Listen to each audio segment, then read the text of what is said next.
की आपला 1 रुपयाचा पीक विमा तो अखेर बंद करण्यात आलेला आहे. आज लोकमत पेपरला याबद्दल सविस्तर नोटीस माहिती दिलेली आहे.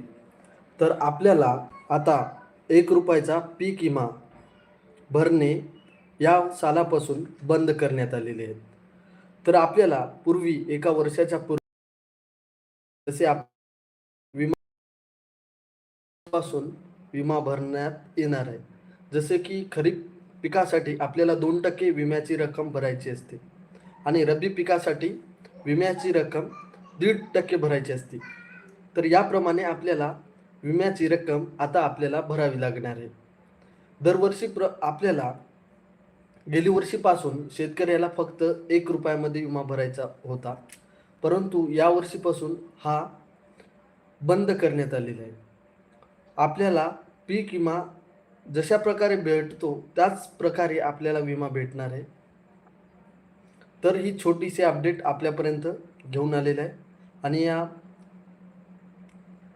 ही माहिती महत्त्वाची जर वाटत असेल तर आपण आपल्या जवळच्या शेतकऱ्यांना शेअर करा आणि त्यांच्याशी जर आपल्याला या माहितीबद्दल काही अशंका असेल तर नक्की कमेंटमध्ये सांगा आणि तुमचे हा 1 रुपयाचा विमा बंद झाला आहे याबद्दल काही मत असेल तर नक्की आपल्या कमेंट बॉक्समध्ये सांगा.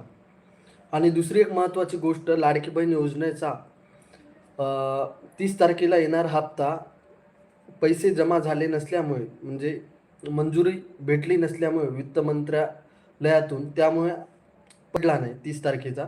आज आपल्याला महाराष्ट्र शासन JR या साईटवर वित्त मंत्रालयाकडून लाडक्या बहिणीचे जे अनुदान आहे त्यासाठी पैशाची म्हणजे अनुदानची परमिशन मिळालेली आहे. तर आपले लाडकी बहीण योजनेचा हप्ता लवकरात लवकर 5 ते 6 दिवसात पडण्याची शक्यता आहे.